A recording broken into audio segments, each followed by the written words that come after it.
এবার এই পাগলাঝোড়া ফলসকে পাশ কাটিয়ে আমরা চলতে শুরু করলাম আমাদের যাত্রা পাওয়া। এই মুহূর্তে আমরা আছি মহানন্দা ওয়াইল্ড লাইফ স্যাংচুয়ারির মধ্যেই, দুদিকে ঘন জঙ্গল আর মাঝখান থেকে এই সুন্দর কালো পিচের রাস্তা।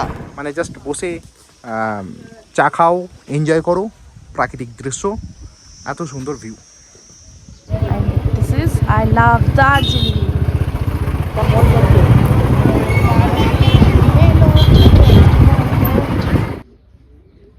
দ্যাটস ইট, ফুল কাঞ্চনজঙ্ঘার ভিউ।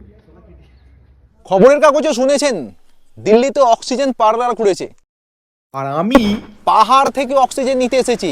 পার্লারে গিয়েও কিন্তু দার্জিলিং এর অক্সিজেন আপনাকে কিনতে হবে, তার থেকে তো চলে আসুন না দার্জিলিংয়ে, ঘুরে যান এই ফ্রেশ অক্সিজেনের দেশে। আজকের ভ্লগে দার্জিলিং যাত্রা থেকে শুরু করে দার্জিলিংয়ের হোটেলে ইন এবং পুরো জার্নিটা এই ভ্লগে তুলে ধরবো তোমাদের কাছে। হ্যাঁ, পাহাড়ের সঙ্গে বাঙালির প্রেম কিন্তু সেই আদিকাল থেকেই। ফেলুদার কাঞ্চনজঙ্ঘা সিনেমা দিয়েই যে বাঙালি প্রথম দার্জিলিংয়ের প্রেমে পড়েছিল তা কিন্তু নয়। পাহাড়ের রূপ, কাঞ্চনজঙ্ঘার দীপ্তি, বিস্তৃত চা বাগানের সৌন্দর্য আর নাম না জানা পাহাড়ি ফুলের বাহার বাঙালির হৃদয়ের প্রকোষ্ঠে গেঁথে আছে সেই কবে থেকেই। আর সেই টানেই তো এবারে আমরা, মানে আমি রঞ্জিত আর অভিনন্দা, এবারে চলেছি পাহাড়ের রানীর দেশে, দ্য কুইন অফ হিলস দার্জিলিংয়ে। তবে এবারের ভ্রমণে দুটি বিশেষ ব্যাপার রয়েছে। এক, আমরা এই প্রথম বাইকে করে পাহাড়ে চলেছি, একা একা আনকোরা পাহাড় উপভোগ করব এই প্রতিশ্রুতিতে। আর দুই, আমরা চলেছি একেবারে ডিসেম্বরের শেষ সপ্তাহে কনকনে ঠান্ডাকে সঙ্গী করে। তাই এই ভ্লগ থেকে পরের কয়েকটি ভ্লগে সেই গল্পই বলবো তোমাদের ধাপে ধাপে। তাহলে চলো গল্প শুরু হোক যাত্রার শুরু থেকেই।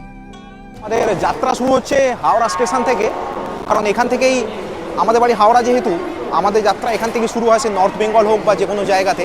তো চলুন, আমাদের ট্রেন এসে গেছে প্ল্যাটফর্মে, 9 নম্বর প্ল্যাটফর্মে আমরা যাচ্ছি আজকে কামরূপ এক্সপ্রেস ধরে। 9 নম্বর প্ল্যাটফর্ম থেকে 6:30 থেকে কামরূপ এক্সপ্রেস ছাড়ে, যেটা ডিব্রুগড় যায়, আসামের ডিব্রুগড়। তো কিছুক্ষণের মধ্যেই ট্রেন ছেড়ে দেবে, কারণ অলরেডি 6:15 বাজে এখন। আমাদের এবারে আজকের ট্রেনের জার্নি হচ্ছে AC 3A। আমাদের B1 বার্থে দুজনের সিট রয়েছে, অভিনন্দা এগিয়েছে। আমরা খুব বেশি সময় আগিয়ে আসেনি, হাতে আধ ঘন্টা সময় ছিল, অসুবিধা হয়নি, সব কিছু আমাদের অ্যারেঞ্জ করা রয়েছে, জাস্ট আমরা ট্রেনে উঠব। আর এই যে অভিনন্দা দুটো ব্যাগ নিয়ে একদম ক্লান্ত হয়ে হেঁটে হেঁটে আসছে, ভীষণ ধীর মন্থর গতিতে, দুটো ব্যাগের ভার ওকে সহ্য করতে হচ্ছে, সেই নিয়ে আসছে। তো আমরা অলরেডি ট্রেনে উঠে পড়েছি, আমরা 3rd AC-তে এবারে যাচ্ছি। আর অপোজিটে অভিনন্দা বসে রয়েছে, সিটটা একটি আমার সাইড আপার আর ওর মিডল বার্থ পড়েছে। তো এবারে এইরকমভাবেই সিটটা আমাদের অ্যালট হয়েছে আর কি, ওয়েটিং লিস্ট থেকে অ্যালট হয়ে যাওয়ার পরে। তো ট্রেন ছাড়েনি, টাইম হয়ে গেছে ডিসেম্বরের মাঝামাঝি, বাইরে কনকনে ঠান্ডা, কিন্তু ভিতরে এখনও এসিটা অন করেনি, এখনও পাওয়ার সাপ্লাই নেই বলে ঘেমে যাচ্ছি ভিতরে বসে বসে। ট্রেন ছাড়লে হয়তো পাওয়ার অন করবে। এই যে আমরা এবারে ডিনার টাইপ, অভিনন্দার খিদে পেয়েছে, ঘড়িতে এখন কিন্তু খুব বেশি বাজেনি, 8:30 বাজে, ওর খিদে পেয়েছে। আর আমাদের জন্য বাড়ি থেকে আনা ডিনার, আমরা যেখানে যাই ডিনারটা বাড়ি থেকে নিয়ে যাওয়ার চেষ্টা করি। আর বেসিক্যালি প্রত্যেকবার আমাদের শাশুড়ি মাই খুব সুন্দর হাতে নিজে যত্ন করে বানিয়ে দেয় নিজের মেয়ে জামাইয়ের জন্য। এবারও তাই, রুটি আছে, এদিকে আলু ভাজা আছে, আর এটা বিশেষ একটা আইটেম আছে, চিকেন। এটাই আজকে আমাদের ডিনার টাইম করব। আমাদের 5:30টায় নামতে হবে ভোরবেলা, তাই তাড়াতাড়ি ডিনার করে আমরা শুয়ে নেবো, যাতে একটু ঘুম হয়ে যায়, যাতে সকাল থেকে আমাদের জার্নিটা ফ্রেশনেসের সঙ্গে শুরু হয়। ট্রেন কিন্তু এখন লেটে শুরু করলেও প্রচণ্ড স্পিডে যাচ্ছে, গতি নিয়ে নিয়েছে। আমরা এবার ডিনারটা করে নিই, কারণ ঘড়িতে অলরেডি 8:30 পেরিয়ে গেছে। সময়ের অনেক অ্যাডভান্স আমরা NGP স্টেশনে পৌঁছে গেছি। মানে ট্রেন ছেড়েছে লেটে, কিন্তু ট্রেন আমাদেরকে অনেক অ্যাডভান্স নিয়ে চলে এসেছে। ভোরবেলা 5টা বাজে, এখন 5:30টাও বাজেনি, আমরা NGP স্টেশনে এসে গেছি। কিছুক্ষণ অপেক্ষা করতে হবে, কারণ আমাদের যাওয়ার ঠিকানা এখনও রেডি হয়নি। আমরা যাতে যাব তাদের কাউন্টার এখনও খোলেনি, আপনাদেরকে সবই দেখাবো। তো এবার ট্রেন আমাদেরকে নামিয়ে দিয়ে ট্রেন তার গন্তব্যের পথে এগোচ্ছে, আমরা কিছুক্ষণ অপেক্ষা করি এখানে।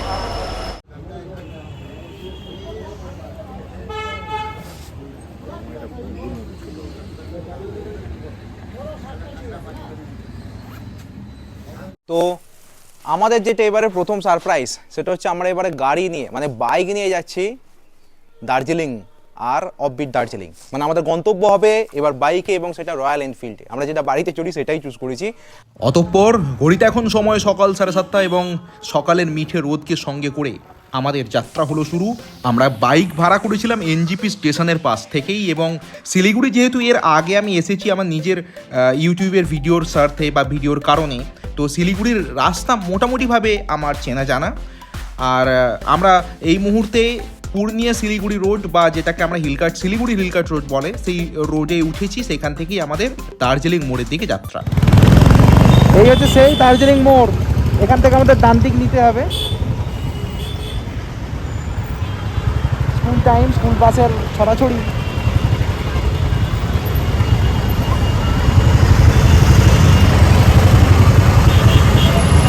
এই দার্জিলিং মোড় থেকে ডান দিকে নিয়ে আমরা সুকমা হয়ে যাবো। এই মুহূর্তে আমরা দাঁড়িয়ে আছি দার্জিলিং মোড়ে। শিলিগুড়ির বিখ্যাত দার্জিলিং মোড়কে আমরা পিছনে ফেলে এলাম। আপনারা যারা বাইকে না এসে শেয়ার কার করে আসতে চান তাহলে আপনারা এনজিপি স্টেশন থেকে নেমে টোটো করে এই দার্জিলিং মোড়ে চলে আসবেন। পিছনে লাইন দিয়ে দাঁড়িয়ে আছে শেয়ার করে যাওয়ার বিভিন্ন টাটা সুমো বড় বড় গাড়ি। শেয়ার গাড়ি মানে 150 টাকা 200 টাকাতে যদি দার্জিলিং যেতে চান তাহলে এখান থেকে আপনারা এসে টাটা সুমোয় উঠতে পারবেন, অথবা এই রুটে বাসও যাচ্ছে আপনাদেরকে ওই মোটামুটি 150 টাকা পার হেডে ভাড়াতে আপনাকে দার্জিলিংয়ে নামিয়ে দেবে। আর আমরা এই রাস্তা ধরে দার্জিলিং মোড় ক্রস করে আমরা রাইট টার্ন নিয়েছি, আর এই রাস্তা ধরে সোজা আমরা যাব দার্জিলিংয়ের পথ। আর এদিকে অভিনন্দা একদম ফুল প্যাকড হয়ে গেছে। সকালবেলা শুধুমাত্র চা খেয়েই বেরিয়েছি আমরা স্টেশন থেকে, আর বাইকটাকে নিতে আমাদের ওই মিনিট 5 সময় লেগেছিল। আর শিলিগুড়ির ব্যস্ত জাংশন রোডকে পার করে এসে আমরা এই দার্জিলিং মোড়ে কিছুক্ষণের জন্য দাঁড়ালাম। আমার তো দারুণ লাগছে, কারণ এর আগে আমি পাহাড়ে এসেছি। আমরা পাহাড়ে এসেছি হচ্ছে গাড়িতে, কিন্তু এই প্রথম হচ্ছে দুজনে প্ল্যান করে বাইকে আসার প্ল্যান। অনেক দিনের ইচ্ছে ছিল, আজকে সাকসেসফুল হতে চলেছে, তার জন্য তো দারুণ লাগছে। একটা ইন্টারেস্টিং ব্যাপার, একটা নতুন মানে নিউ দার্জিলিংকে যেন নতুন করে পাওয়া আমাদের। চলুন দেখা যাক কি হয়। হ্যাঁ, ওই কি হয় মন নিয়েই আমরা যাত্রা শুরু করলাম। কি হয় মন এই কারণেই হয় কারণ যাত্রাপথে আমাদের যে সঙ্গী আমাদের বাইক, সেটা আমাদের নিজের বাড়ির চালানো বাইক নয়, ভাড়া করা বাইক। তাই মনে একটা দুশ্চিন্তা থাকেই মাঝপথে কোথাও ব্রেকডাউন হয়ে যাবে না তো, কোথাও কোনো সমস্যা পড়লে কাছাকাছি দোকান বা গ্যারেজ পাবো তো এই সূত্রেই যারা আমার মতো বাইক নিয়ে শিলিগুড়ি থেকে দার্জিলিং, গ্যাংটক, সিকিম যে কোনো পার্বত্য শহরে বা হিল টাউনে বা যে কোনো জায়গায় যেতে চাও তারা নিঃসন্দেহে আসতে পারো। শিলিগুড়িতে বাইক রেন্টাল অনেক সার্ভিস রয়েছে। মোটামুটিভাবে যেমন বাইক নেবে তেমন তার ভাড়া পড়বে পার ডে হিসাবে। মানে মিনিমাম যদি একটা স্কুটি নাও, স্কুটিতে মোটামুটি 700 টাকা পার ডে হিসাবে খরচ পড়ে, শুধুমাত্র স্কুটির ভাড়া। এর সঙ্গে এক্সট্রা তোমাকে নিজেকে তেল ভরতে হবে। তুমি যেখানেই যাও না কেন তেলের খরচা তোমার, এবং রেজিস্ট্রেশনের জন্য 200 টাকা এক্সট্রা লাগে, এটাই এক্সট্রা যা খরচ হয়, আর কোনো এক্সট্রা খরচ নেই। এবার যেই রকম বাইক নেবে সেই রকম। আমরা যেমন রয়্যাল এনফিল্ডের ক্লাসিক 350 মডেলটা চুজ করেছিলাম, কারণ এটাই আমি বাড়িতে যেহেতু চড়ি, এটাতেই আমি সিদ্ধহস্ত। তো এই গাড়ির জন্য রেট পড়েছিল 1200 টাকা পার ডে হিসাবে, যতদিন রাখবে ততদিনের হিসাবে। তো যাই হোক না কেন, এই বাইক ভাড়া বা বাইক নিয়ে কিভাবে যাওয়া যায় সেই সংক্রান্ত আরও তথ্য এই ভিডিওতে মাঝেই তোমাদেরকে দিতে থাকবো, কিন্তু ততক্ষণ এই পথের দৃশ্যটাকে উপভোগ করি বন্ধু, কারণ এটা সত্যি একটা ভীষণ কিছু বড় কিছু পাওয়া। আর আমরা এখনই কিন্তু দূরে পাহাড় দেখতে শুরু করে দিয়েছি এই হিলকাট রোডেই, এবং যখনই এই পাহাড়টা দূরে ডিস্ট্যান্স হিলসটা আমরা যখন দেখতে পাচ্ছিলাম না, মানে মনে কি বলবো, কি যে আনন্দ, কি যে একটা উৎফুল্লতা কাজ করছিল, সেটা সেই মুহূর্তে সেই জায়গাতে কিন্তু উপভোগ করা যায় বন্ধু। আমরা এই মুহূর্তে হিলকাট রোড বরাবর যাচ্ছি, আর হিলকাট রোড মানে হচ্ছে টয় ট্রেনের রাস্তা, আর পাশে দিগন্ত বিস্তৃত চা বাগান। হ্যাঁ, শিলিগুড়ি থেকে দার্জিলিং যাওয়ার মোট 3টি রাস্তা রয়েছে। একটা হচ্ছে এই হিলকাট রোড ধরে, যেই পথ দিয়ে টয় ট্রেন যায়। 2 নম্বর হচ্ছে রোহিণী হয়ে, যেটা সব থেকে বেশি গাড়ি যায়, মানে শর্টকাট রোড। আর একটা হচ্ছে মিরিক হয়ে, অর্থাৎ পশুপতিনাথের মন্দির হয়ে, যে পথটা সব থেকে সুসজ্জিত এবং একটা সিনিক ভিউয়ের সঙ্গে যে পথে যাওয়া যায়। তো আমরা যাচ্ছি এই হিলকাট রোড হয়ে, ফিরবো কিন্তু এই মিরিকের রাস্তা দিয়ে। তাই আলাদা আলাদা ভ্লগে সবই তোমাদেরকে তুলে দেখাবো। এই হিলকাট রোড বরাবর কিছুটা যাওয়ার পর শুকনা মোড় থেকে আমাদের রাইট টার্ন বা ডান দিক নিতে হবে, এই সুকনা মোড় থেকে আমরা ডান দিক নিলাম এবং সামনেই সুকনা স্টেশন পড়বে, মানে টয় ট্রেনের স্টেশন পড়বে সুকনা, এবং এই পথ বরাবর আমরা কিন্তু স্ট্রেট গেলেই সোজা কার্শিয়াংয়ে গিয়ে মিশবে এই রাস্তাটি। আর এই রাস্তাটা চুজ করা একটা বড় কারণ হচ্ছে এই ঢালটা খুব কম, মানে আমরা এই রাস্তা বরাবর বাইক চালালে একটু অনুভব করতে পারবো না যে আমরা পাহাড়ে চড়ছি। এই মুহূর্তে আমরা আছি মহানন্দা ওয়াইল্ড লাইফ স্যাংচুয়ারির মধ্যে, মানে সুকনা থেকে ডান দিকের রাস্তাটা যেটা হিলকাট রোড নাম, সেই হিলকাট রোড দিয়ে যদি আমরা যাই আমাদেরকে এন্ট্রি করতে হবে মহানন্দা ওয়াইল্ড লাইফ স্যাংচুয়ারি। দুদিকে ঘন জঙ্গল আর মাঝখান থেকে এই সুন্দর কালো পিচের রাস্তা, এবং এই রাস্তাটা মোটামুটি ফাঁকা থাকে কারণ দূরত্বের দিক থেকে এটা একটু বেশি হয়। যারা রোহিণী হয়ে দার্জিলিং যায় বা যারা এই একটা টয় ট্রেন রাস্তা ক্রস করলো, মাঝে মাঝে এই টয় ট্রেনের রাস্তাটা একবার ডান দিক একবার বাঁ দিক হতে থাকবে। যারা রোহিণী হয়ে যায় বা যারা মিরিক হয়ে দার্জিলিং যায় সেখানে রাস্তাটা একটু দৈর্ঘ্য কম, কিন্তু ওখানে খাড়াই ঢাল একটু উঠতে হয়, মানে পাকাপোক্ত হাত হলে কোনো অসুবিধা নেই।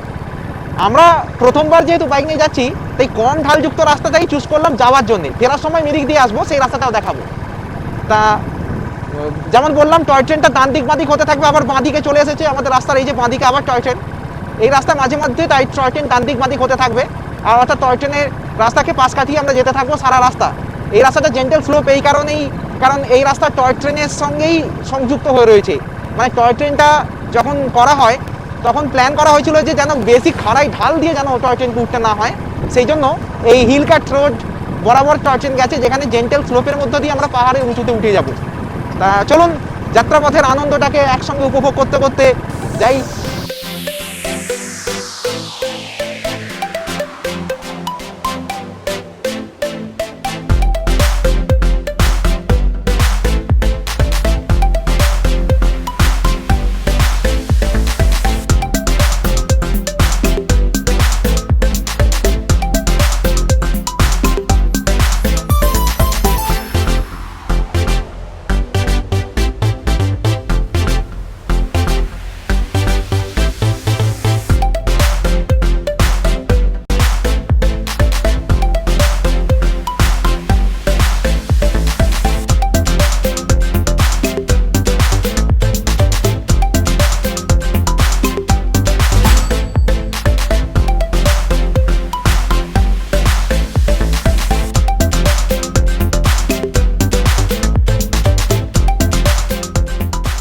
পার্বত্য প্রাকৃতিক শোভা উপভোগ করতে করতে এখন আমরা রংটং স্টেশনে এসে পৌঁছালাম। টয় ট্রেনের এই স্টেশনটার নাম হচ্ছে রংটং।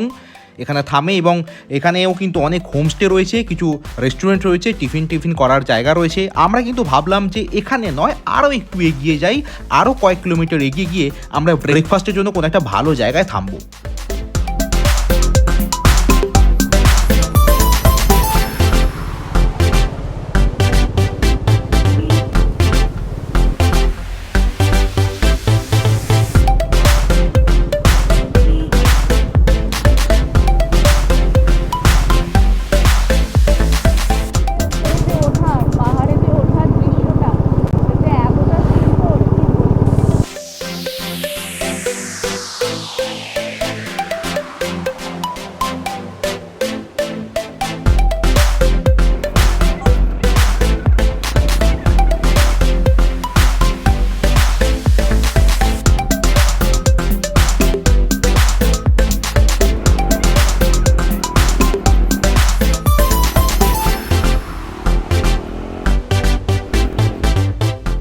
এবার আমরা তিনধারিয়া ভিউ পয়েন্টে এলাম এবং এখানে কিছুক্ষণ সময় কাটিয়ে এই ভিউ পয়েন্ট থেকে যে দূরে প্রাকৃতিক দৃশ্যটা, মনোরম দৃশ্য, দাঁড়িয়ে দাঁড়িয়ে একটু উপভোগ করলাম কিছুক্ষণ ধরে। আর এই জন্যই তো বাইকে আসা, যে যেখানে খুশি যখন খুশি দাঁড়িয়ে সময় কাটাতে পারবো, যাতে পাহাড়ের এই রূপরস গন্ধ যেটি অফবিট জায়গাগুলোতে বর্তমান, সেইগুলোকে অনুভব করতে পারবো।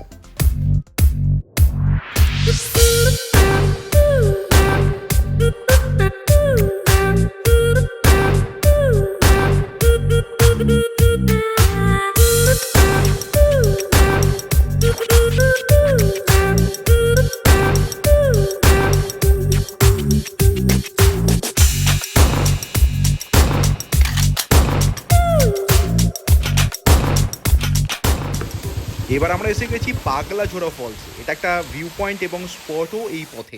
শীতকাল চলছে তাই জলের ধারাটা অনেকটাই কম দেখতে পাচ্ছি। সেই উপর থেকে মানে বর্ষার সময় যদি আসা যায় উপর থেকে জলের ধারা দেখলে চমকে যেতে হবে আর কি। এই হচ্ছে পাগলাছড়া ফলস। এখানে দুর্দান্ত সময় কাটিয়ে বেশ কিছু ছবি তুলে অনেকেই এই জায়গাটা ক্রস করে। অনেক উঁচু থেকে নামছে জলের ধারা। এবার এই পাগলাছড়া ফলসকে পাশ কাটিয়ে আমরা চলতে শুরু করলাম আমাদের যাত্রা পথ।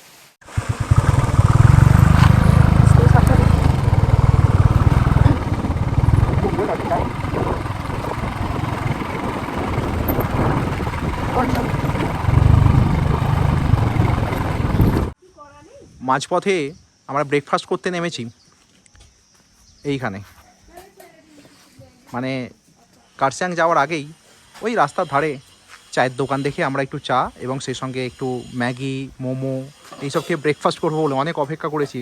অনেক বেলা হয়েছে ঘুরতে ঘুরতে আস্তে আস্তে। তা এখানে এই রোড সাইড টি স্টল এবং টিফিন স্টল আর তার পাশের ভিউটা আপনাদেরকে দেখাবো। অপূর্ব সুন্দর। এখানে যে টেবিলগুলো বিছানো রয়েছে, মানে জাস্ট বসে চা খাও, এনজয় করো প্রাকৃতিক দৃশ্য, এত সুন্দর ভিউ। শুধু এখানে না, নিচেতে এনাদেরও আর একটা ভিউ পয়েন্ট বানানো রয়েছে এখানটা। আমরা এখানটা যাবো আর এখানটাকেও আপনাদেরকে এক্সপ্লোর করে দেখাবো। খুব সুন্দর রাস্তার ধারে এই ফুড স্টল। এখানে উপরে বসে খাও, ভিউ দেখো, নিচে দেখো, নিরিবিলি পরিবেশের মধ্যে। এটা একটা বড় প্রাপ্তি। আর নিচের ভিউ পয়েন্টে যাওয়ার জন্য এই কাউন্টারের ভিতর দিয়ে আমাদেরকে যেতে হচ্ছে। আচ্ছা, এখানে বসে খাওয়ারও ব্যবস্থা রয়েছে। আর এই হচ্ছে সেই জায়গা। Wow, what a magnificent and beautiful place it is really. মানে ঠিক জায়গাতে বসেই আমরা টিফিন করতে রেডি হয়েছে আর কি, ঠিক জায়গাতে, মানে এরকম জায়গাতে। আচ্ছা, নিচে এই রাস্তাটাই আবার বেঁকে যাচ্ছে, দেখা যাচ্ছে। আর আমরা ওই ভিউ পয়েন্টে যাব। ওখানে গেলে কিন্তু ভালো লাগবে। চলো যাই, ভালো লাগবে। গিয়ে তো দেখি। ভালো লাগবে জানো, অনেক উপর থেকে দেখি। ঠিক আছে, চলো না যাই। উঠে আসতে হবে সেটা মনে রেখে খালি। খুব সুন্দর। একটু নিচে নামতে হচ্ছে ঠিকই, সিঁড়িতে আমাদের উঠতেও হবে, কিন্তু এই যে দৃশ্য, এখানেই মন ভরে গেছে। মানে আমাদের যে জার্নি করে আসার 50% উসুল হয়ে গেছে এখানেই, এই টি স্টলেতেই। এই যে কত সুন্দর সিঁড়ি দিয়ে নামছি, আর দুদিকেই ফুলের গাছ। বাহ, একটা গাছে দু রকম রঙের গোলাপ। সুন্দর সুন্দর পাহাড়ি গাছগাছালিতে গার্ডেন করে নিজেদের মনের মতো করে সাজানো। এখানেও মল্লিকা ফুল ফুটে রয়েছে। শীতের একটি নামকরা ফুল, মল্লিকা ফুল ফুটে রয়েছে। অর্থাৎ নিজেদের মনের মতো করে সাজিয়ে এই জায়গাটাকে তৈরি করেছেন ওনারা।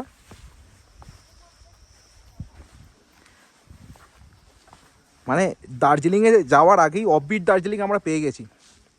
এখানে যদি হোমস্টে হয়, সারাটা দিন কিন্তু আমরা এখানে নিরিবিলির মধ্যে কাটিয়ে অনেকটা সময় অতিবাহিত করতে পারবো। আর এই ভিউ পয়েন্ট, উপরে সেট বানানো রয়েছে, অর্থাৎ রোদে বসতে অসুবিধা নেই। আর আধুনিক ধরনের টুল, সঙ্গে সেন্টার টেবিল, আর চারদিকটা কিন্তু লোহার জাল দিয়ে ঘেরা। অর্থাৎ ছোট আসুক বড় আসুক, সামনে এগিয়ে গিয়ে দেখুক, পড়ে যাওয়ার কোনো ভয় নেই। আর এই দৃশ্য,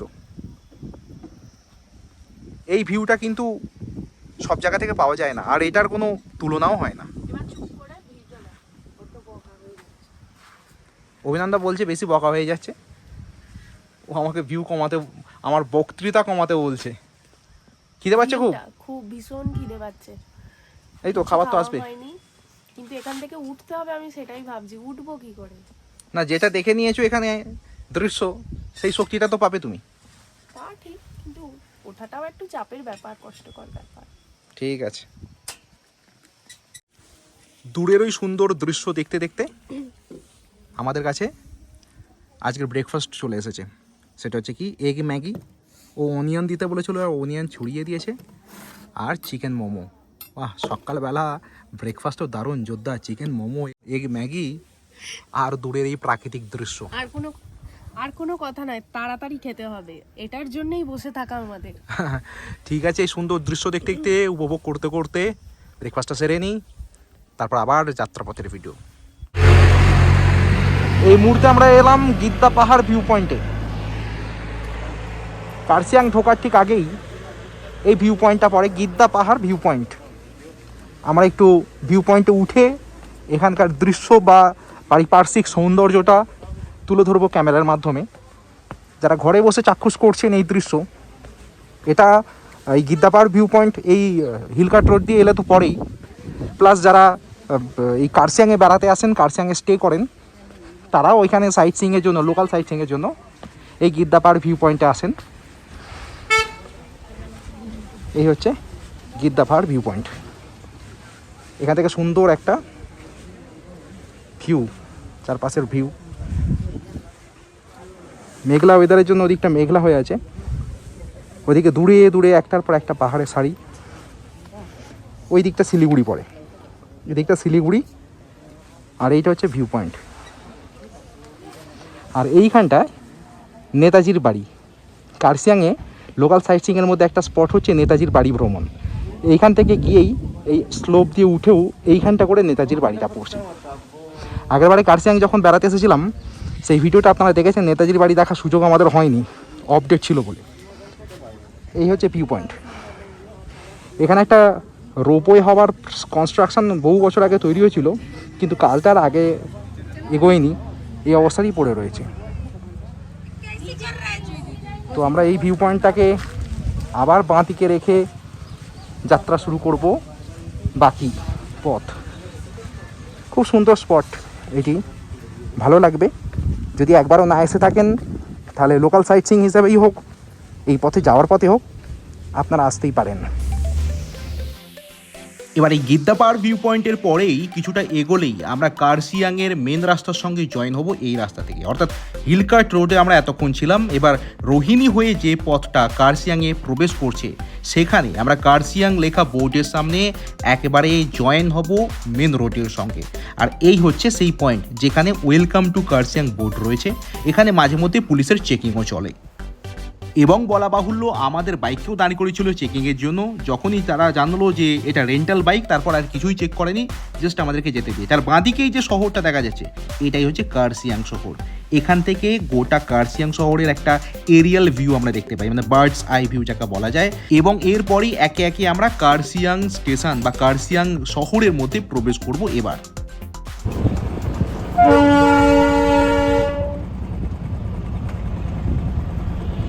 আমাদের সেই বহু পরিচিত টয় ট্রেন, আমাদের এক নস্টালজিয়া, যার সাউন্ড শুনেই আমাদের মন উথাল পাথাল করে টয় ট্রেনে চাপার জন্য। এই সেই টয় ট্রেন, ছোট থেকে বড় সবাইরই এই টয় ট্রেন চাপার জন্য এত অস্থিরতা কাজ করে।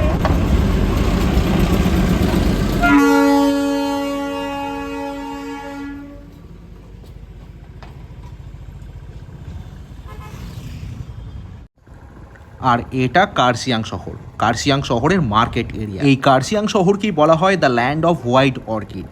আর এই কার্সিয়াংয়েতেই 3-4টে দিন কিন্তু অনায়াসেই থেকে এই পাহাড়ের সৌন্দর্যকে উপভোগ করে নেওয়া যায়। আশেপাশে অনেক ভিউ পয়েন্ট রয়েছে। কার্সিয়াং নিয়ে একটা সম্পূর্ণ ব্লগ, মানে কার্সিয়াংয়ে আমরা যখন এসে বেড়াতে এসেছিলাম সেই স্মৃতি নিয়ে একটা সম্পূর্ণ ব্লগ রয়েছে, আপনারা দেখেও নিতে পারেন। আনন্দের সঙ্গে চলতে চলতে এবার আমরা এসে উপস্থিত হলাম ভারতের সর্বোচ্চ রেল স্টেশনে, ঘুম রেলওয়ে স্টেশন। এইখান থেকেই টয় ট্রেনের জয় রাইড শুরু হয়ে থাকে। এইখানে কিছুক্ষণ দাঁড়িয়ে এবং এই টয় ট্রেনের স্টেশনকে বাঁদিকে রেখে আমরা এগিয়ে চললাম আমাদের গন্তব্যের দিকে, কারণ অলরেডি 12টা পেরিয়ে গেছে ঘড়িতে। আর যথারীতি প্রবেশ করে গেছি দার্জিলিং শহরে। আর কয়েক কিলোমিটার যাওয়ার পালা, তারপর আমরা পৌঁছে যাব আমাদের ডেস্টিনেশনে।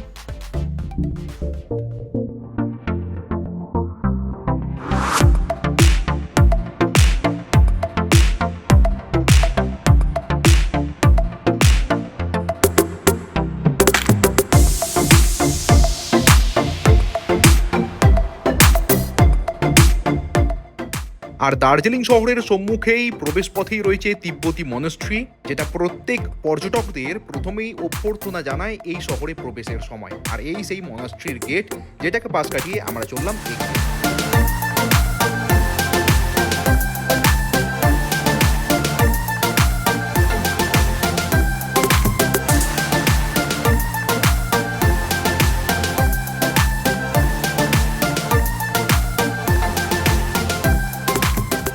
এবার আমরা এসে উপস্থিত হলাম দার্জিলিং রেলওয়ে স্টেশনে। এই যে দার্জিলিং রেলওয়ে স্টেশন, যেখানে অলরেডি অনেক টয় ট্রেন দাঁড়িয়ে রয়েছে। এই দার্জিলিং স্টেশনকেই বাঁ দিকে রেখে আমাদের এগোতে হবে ম্যাল রোডের দিকে যেতে গেলে। ম্যাল রোডের দিকেই আমরা কিন্তু স্টে করব এবং সকলেই সেটা করে থাকে ন্যাচারালি। যারা টয় ট্রেনে করে আসেন বা বিভিন্ন রকম শেয়ার কারে আসেন, তাদের কিন্তু এখানে সস্তার হোটেল এখানে পাওয়া যায়, তারা এখানে থাকতে পারেন। কিন্তু সবথেকে পপুলার হ্যাপেনিং জায়গা থাকতে হলে ম্যাল রোডের দিকে এগোতে হবে আমাদেরকে। চলুন আমরা সেদিকেই এগোতে থাকি।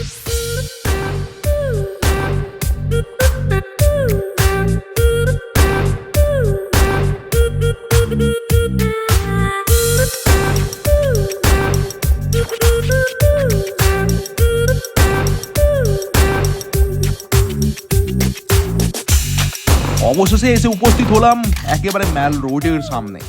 এইখানে এই রামাদার সামনে আমরা এই মুহূর্তে আছি। আর এই যে ডান দিকের ওয়েটা দেখছেন, এখান থেকেই হেঁটে হেঁটে ম্যাল রোডে যেতে হয়। এরপর ডান দিক দিয়ে কোনো গাড়ি উপরে চালিয়ে ওঠা যায় না। আর আমাদের সঙ্গে যেহেতু টু হুইলার রয়েছে, তাই পার্কিং ফেসিলিটি আছে এমন হোটেলই আমাদের চুজ করতে হয়েছে, এবং সেটাও ম্যাল রোডের কাছেই। পিছনের দিক থেকে আমরা ম্যাল রোডে আসবো, অর্থাৎ মহাকাল মন্দির যেখানে আছে সেখানে আমাদের হোটেল, এবং সেটা যেতে গেলে আমাদের এই রাজভবনের পথ দিয়েই হোটেলের গেট পর্যন্ত পৌঁছাতে হবে।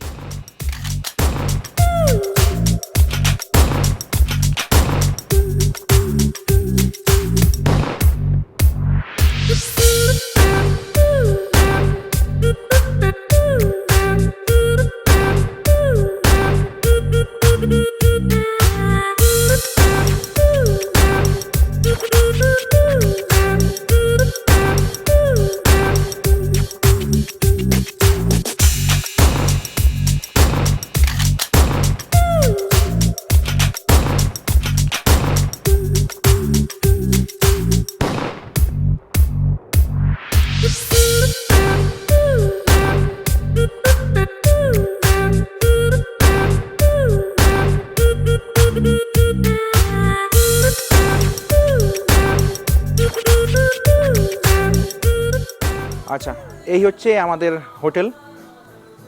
এইখানে আমাদের বাইক রেখেছি, অর্থাৎ এই জায়গাটা হচ্ছে ডেডিকেটেড বাইক রাখার জন্য যারা এই হাইল্যান্ডার্স ইন হোটেলে আসতে চান। এই হচ্ছে হাইল্যান্ডার্স ইন হোটেল, ঢালু রাস্তার ওপর আমরা এন্ট্রি নেবো হোটেলে। এই হোটেলে মোট 3টে ফ্লোর আছে। উপরটা হচ্ছে ফর ওনার্স, আর নিচে যেটা ফার্স্ট ফ্লোর আর তার নিচে গ্রাউন্ড ফ্লোর, ওইগুলো হচ্ছে অ্যাকচুয়ালি হোটেলস। আমাদের নিচে নামলে এন্ট্রিটা হবে এখানে, ঢুকেই রিসেপশন। আর যেমন বলেছিলাম, হোটেলের প্রত্যেকটা জায়গা থেকে কাঞ্চনজঙ্ঘা ভিউ। জাস্ট রিসেপশনের পাশে এখানে একটা ওয়েটিং লাউঞ্জ বা ওয়েটিং এরিয়া রয়েছে, 2টো চেয়ার, সেন্টার টেবিল, আর এখান থেকেই কাঞ্চনজঙ্ঘা। আর এই কাঞ্চনজঙ্ঘা শুধু এখান থেকে নয়, এই হোটেলের প্রত্যেকটা রুম থেকেই দেখা যাবে। জাস্ট হোটেলে বসুন, খাওয়া দাওয়া করুন, আর কাঞ্চনজঙ্ঘার দিকে তাকিয়ে থাকুন।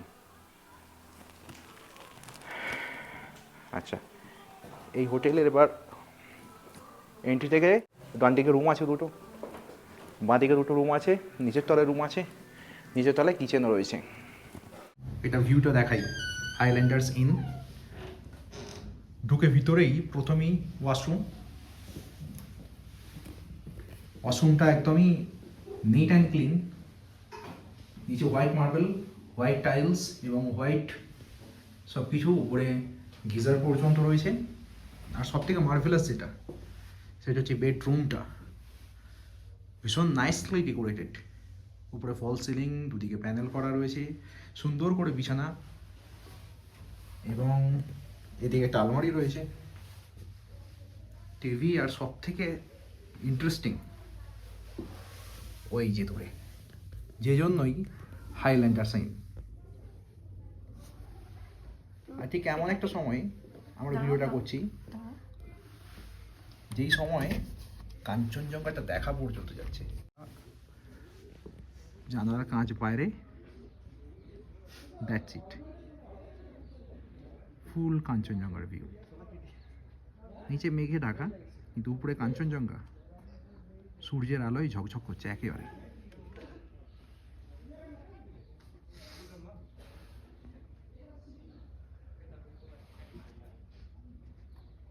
স্লিপিং বুদ্ধা দেখার জন্য আর টাইগার হিল যাওয়ার প্রয়োজন নেই, রুমের ভিতর থেকেই এই সুন্দর কাঞ্চনজঙ্ঘার ভিউ, আর এটাই সব থেকে বড় প্লাস পয়েন্ট এই হোটেলের। শুধু একটা রুম দেখালাম, আর একটা রুমের ভিউ আর একটা রুমের ডেকোরেশন আপনাদেরকে দেখাবো। আর একটা শুধু দেখিয়ে দিই, এই দিকটাতে এই কাঞ্চনজঙ্ঘার ভিউটাকে এনজয় করবার জন্য একটা চেয়ার রয়েছে, একটা সেন্টার টেবিল রয়েছে, এদিকে বেড রয়েছে।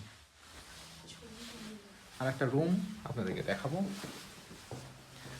সেটা হচ্ছে রুম নাম্বার 201, এইটার এন্ট্রি। ওয়াও, ভীষণ স্পেসাস রুম অ্যাজ ইউজুয়াল। এন্ট্রিতেই ওয়াশরুম, নিচে হোয়াইট মার্বেল, উপরে হোয়াইট টাইলস, ইভেন কমোডের পিছনে একটা প্যানেলিং পর্যন্ত করা রয়েছে, nicely decorated, neat and clean, এবং একটা ওয়াইড বেডরুম, খুব সুন্দর বড় বেড, ভীষণভাবে সুন্দর করে সাজানো। আর অ্যাজ ইউজুয়াল সেই কাঞ্চনজঙ্ঘা, স্লিপিং বুদ্ধা চোখের সামনে, এত সুন্দর সত্যি। আমরা ক্যামেরায় যত না সুন্দর দেখতে পাচ্ছি, ক্যামেরায় যত না সুন্দর উঠছে, আমি আয়নার ফাঁক দিয়ে দেখাবো। এই যে স্লিপিং বুদ্ধা, আর এই দৃশ্য দেখেই আমাদের জার্নির যত ক্লান্তি সব এক নিমেষে উধাও। এত সুন্দরভাবে কাঞ্চনজঙ্ঘা ভিউ ঘরে বসে, মানে রুমে বসে, এবং সেটাকে এনজয় করবার জন্য দুটো চেয়ার, একটা সেন্টার টেবিল, আর গোটা ভ্যালিটা। শুধু কাঞ্চনজঙ্ঘা উপরের ভিউটা দেখলে হবে না, উপরে কাঞ্চনজঙ্ঘা আর নিচে গোটা ভ্যালি, অপূর্ব। এগুলো দেখতে দেখতেই সময় কেটে যাবে। বলো তোমার কেমন লাগছে?